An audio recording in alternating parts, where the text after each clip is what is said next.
Hi everyone, this is Kathy Drew from Gina's Bernina Sewing Center here in Knoxville, Tennessee.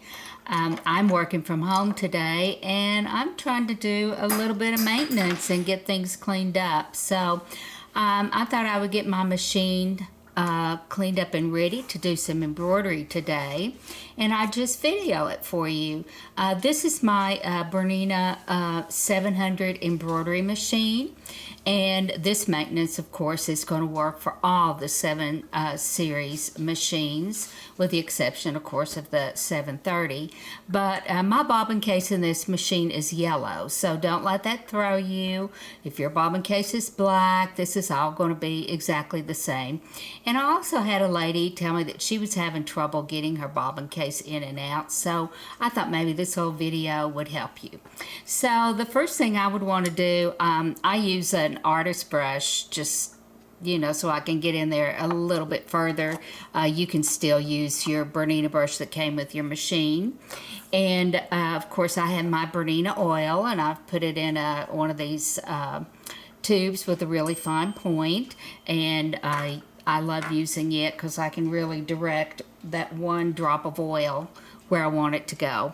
But the first thing I like to do is to wipe off and clean the sensor eyes that are in your door. We want to keep them free from dust buildup so they can read and troubleshoot for us down in that area of our machine. So that sensor does more than just let you know that you're running out of bobbin thread. It also watches to make sure that there's not a thread tail or anything that could cause you any grief during the embroidery process. So we want to keep those sensor eyes really good and clean. And also you have that little light down there. I like that they put us a little light in the door as well. Okay, so now I'm going to remove my bobbin case, and if you look, you can see that on one side there is a circular indentation, and that is where we want to put our finger and push on this wire that normally rests horizontally and when it's in place in the machine. And when we push on that concaved area, it does release the bobbin case for us. All right, and I'll set it aside. At this point, I want to remove my hook system and get in there and clean out also.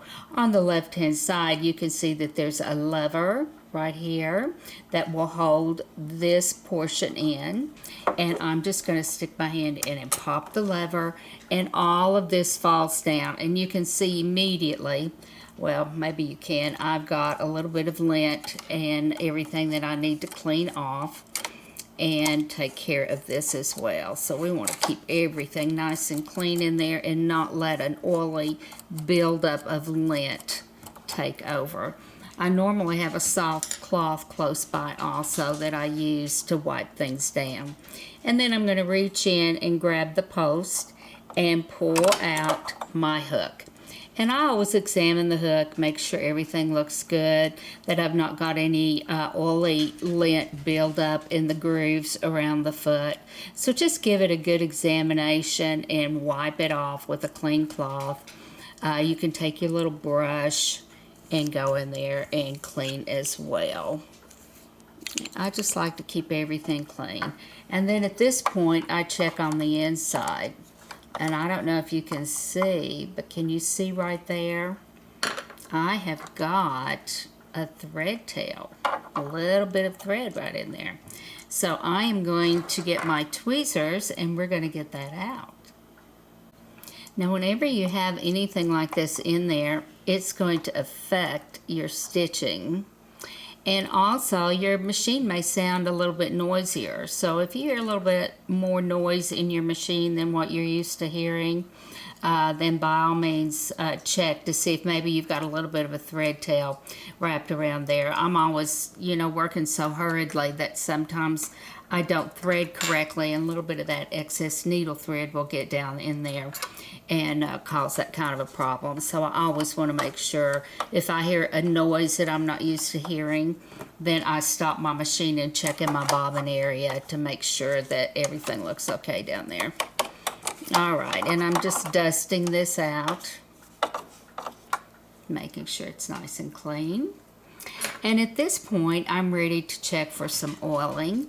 Now, on your hook, you'll have two tiny little circular white sections right there, and that contains like a felt pad that is going to hold any lubrication that you put into the hook.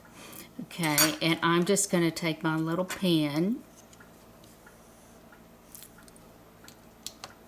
Usually what I'll do is I'll stick my finger in there and push down on that pad, and if I pull back a greasy spot, then I don't necessarily want to oil it again.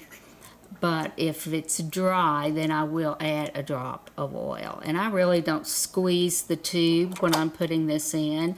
I really just kind of tap it. Okay, so we put a drop of oil on those two little pads in the circular opening of the hook. I think now you can see. I hope that's showing up a little bit better on the video. Okay, the other place that I put a drop of oil is on this flat outer edge of the hook. Now the point is to keep this lubricated so that when it works in, or the hook moves inside, that there's lubrication. Sometimes I think in a lot of the videos they'll have you put a drop of oil inside on this section, and I generally just put my oil right here on this outer edge and just smooth it down on there a little, and that's exactly the same process. It's going to end up going in the same place. Now, a lot of people have trouble getting their hook back in. There is a magnet that should pull it in place if you have it lined up correctly, and that's sometimes hard for everybody. So I try to just tell everybody to look. You have a little white sticker in there that when you line up your hook, it should line up with this hole in the bottom of the hook. Okay, you also should be able to see these metal pieces on each side of the hook, and that is going to line up. And I'm giving my camera time to let me back off a little bit, and then maybe that will, there we go, maybe that way it'll adjust a little bit better. You can see that you have these two openings in the hook as well, and those are going to rest right on top of those two metal pieces in the hook system. My tweezers actually got stuck on the magnet of my hook. Now what I'm going to do is I'm going to look inside there and kind of try to line that hole up. And I'm going to lay this in the door, this black door. And hopefully when I close it, it will be close enough that it will actually fall into the right place, and it did. So I hope that made sense. I'll take it out and do it one more time. Of course, I probably won't be able to get it to do it this time. But I kind of look inside at where the white mark is. Let me angle this camera and maybe zoom back in a little more for you. Yep, there we go. I think you can see better now. And I'm going to line the hole up to where I think it will hit correctly with the dot there. And then when I close the door and give it some time, it should fall right into place. And it works. Pretty much works for me every time. So, and then when we close this back, you want to make sure that you press on the side where the lever is, and give it a good firm press. Now to get your bobbin case back in, the one thing I try to tell everybody to remember is that when you're putting it in, you want this wire to remain horizontal when you install it. So the little finger on the bobbin case is kind of over on the right hand side, but nonetheless it is pointing upward.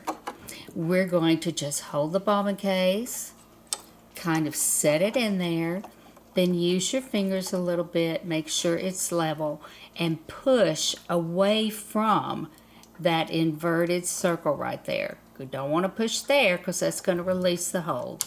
And just give it a push till you hear a click. Pull that out, put it in your thread cutter, close the door and cut, and you're ready to go. Let's put that bobbin case in one more time because I had a lady ask for that. We're going to release it by pushing in the concaved area. Alright, and then make sure when you're loading it back in that this wire is positioned horizontally across the width. The finger is pointing up. Push more toward the center of the bobbin case away from that concaved area. So that's just a little maintenance there for you guys. I hope it helps, and have happy sewing days in the future. Keep your machines nice and clean and they'll work well for you. Thanks a bunch. See you soon.